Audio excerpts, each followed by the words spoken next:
Right. All right. Now we're gonna talk about when to buy. So Wallace, give me, I think that's what everybody wants to know. When do I buy? When do I sell? And everyone wants to try and give this, status quo. Whoa, buy low and sell high. And like that, like that's so easy to just do that. So I mean, you tell me when do you buy a stock? When is it like, you know what?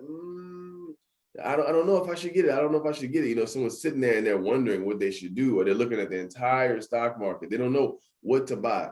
With all the information that we've gone through, as far as we got to this point now that they have the formulas to follow, they know what the definitions mean, they know what sectors are in, they have all this information, but they still have that one lingering question like, when do I buy something? Can you kind of answer that for them? Awesome, awesome. Actually, it's probably the biggest question anybody would ever ask. When do I buy? All right, so you can never time the market, right? So that's why the disciplines have to be there. So let's say, for instance, we start here. Let's say for instance, you got $1,000 to invest, right? And you're looking to invest in a stock, right? One of the things that you don't want to do is put all your money in at one time and you buy a stock at its highs. Right? So say for instance, you're looking at stocks XYZ, and you know, you go to buy the stock and you look at it that it's at its all-time high, right?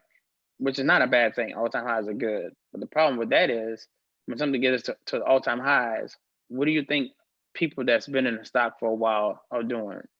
They're selling, they're taking profits, right? So it's going to add pressure to the stock and it may bring the stock down.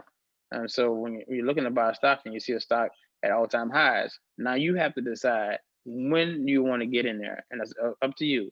What is a good price that you want to pay for it? After you do your due diligence, you look at the EPS, the earnings per share ratio, and you see that it's as high as it's been all year. You want to wait on a pullback. Some people call it correction, a pullback. So now it's up for you to apply, like we talked about earlier, apply the knowledge and say, okay, this particular stock is trading at a say a 30 multiple, which is earnings per share ratio, right? Price to earnings ratio, and um, a year ago this time it was at a 20, let's say 22. So that means right now is at its highs. So you wait on certain things to bring it down, to bring it in. If it's world news, if it's world news, is really good. I told you earlier, we will wait on the president to fight people in China or to fight other people like Amazon. He went on the news saying, I'm going to pay it. I'm going to make Amazon stop paying taxes. He knew he couldn't do it, but that added pressure to the Amazon stock. So every time he did that, we brought Amazon stock, like literally every time, because it added pressure to it. And you wait on stuff like that. If it's world news, like the coronavirus pandemic or China saying something, or they got something that happened overseas, any global type of issue that's going to add pressure to the market that wasn't done because of the company that you're looking into. If it's adding pressure because of anything other than what the company did, now's your time to say, okay, I'm going to wait on it to drop 2%, 3%, 5%, 10%, right? And you stick to that basis. So if it drops 5% and you got $1,000 to invest, you want to put, let's say, you want to break it into increments. You break it up into 4 increments.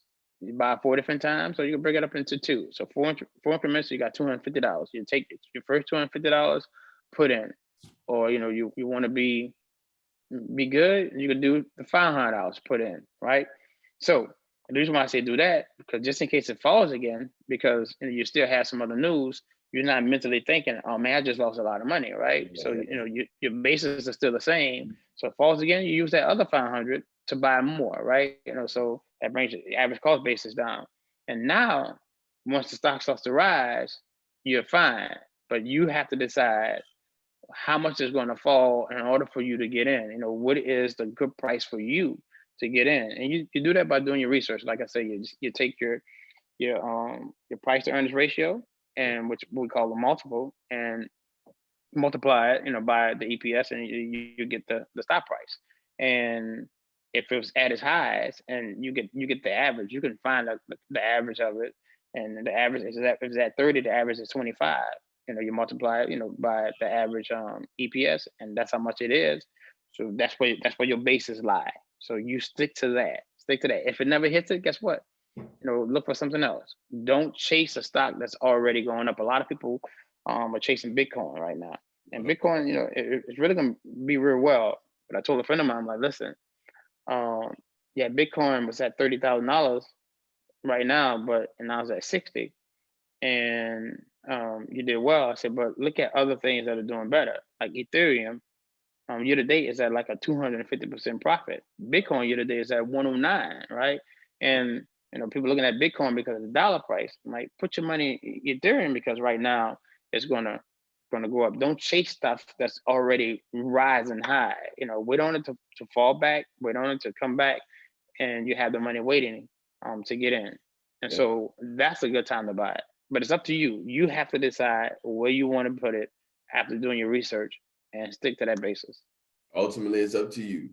But the more informed you are, the more educated you are, when you apply your knowledge, the more you can trust that knowledge. So excellent. All right. Well, next, we're going to get into how to sell. Let's do it.